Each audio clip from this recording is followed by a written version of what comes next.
Good morning, comic book fans. Welcome back to Comics in 5 Minutes. I'm your ever-loving host, Shorty. We're going to look at what I think might be the tail end of the DC Black Label stuff. It's the Batman, Green Arrow, The Question, Arcadia. And I'm just going to call it Arcadia from now on. And I'm genuinely annoyed that the title of it isn't Arcadia. It feels like it's just asking for people to get annoyed at it. But to be honest, that feels kind of in keeping with the DC Black Label stuff. From its start, it has been a bit of a pain, from the Bat Penis from the original run of it, a whole bunch of Harley Quinn and Joker stuff, which was oversized simply, I think, for the reason they could sell for more. Don't get me wrong, some fantastic creators have done great stuff with artwork that size. Looking at you, Christian Ward, you always nail that kind of thing. But you look at the distillery oversized things where they've deliberately done it to show off the huge art that they've got.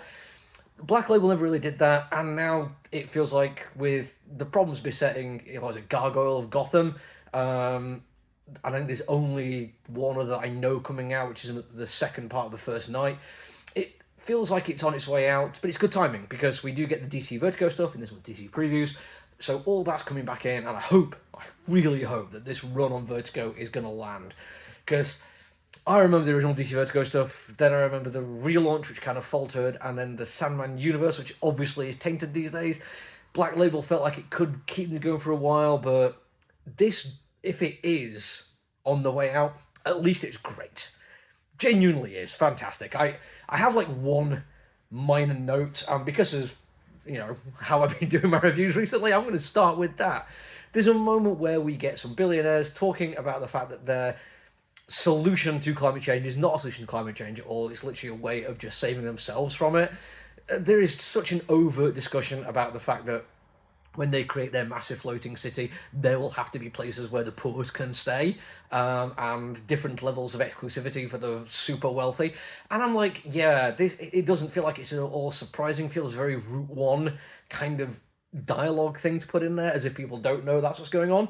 Now, I will admit that maybe it's just me. I spend a lot of time on the internet in places where I'm surrounded by people dunking on billionaires and celebrating that anything terrible happens to them. Maybe the rest of the world doesn't know quite, or doesn't suspect the kind of stuff that happens in these conversations. But it did feel a little bit like, oh, well, that's just a little bit of a box tick there to be like, yeah, we made sure we're going to dunk on the billionaires, because we're still going to have Bruce Wayne as one of the main characters, and Ollie Queen, who technically isn't a billionaire at this point, but certainly, has made his money.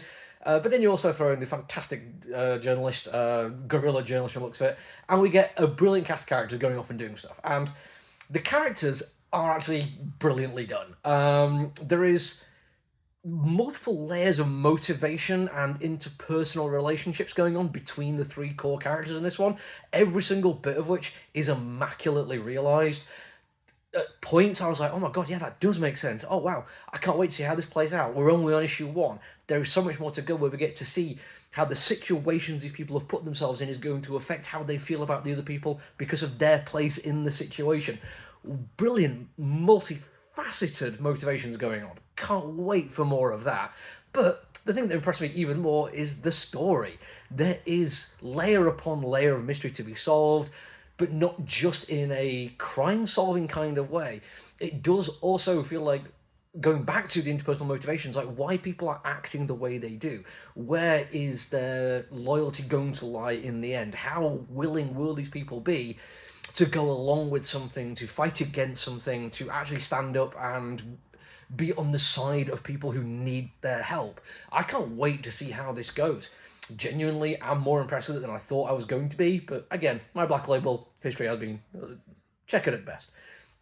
It also looks amazing. Like, Gabriel Hardman is literally the guy doing all of it, I think, apart from maybe the colours or maybe the lettering, but for the most part, this is a one-man show, and not only, as I said, has he totally nailed both the characters and the story, two most important things in terms of the narrative of the story, but it looks brilliant. It is kind of lo-fi, a little bit scratchy, very over-rich in shadows and darkness. When we do get nice daytime shots, it looks very nice and pretty, but it is those moments of flashlights cutting through the darkness, light bars going off because an alarm being raised, the glow of monitors as security is watching what's going on.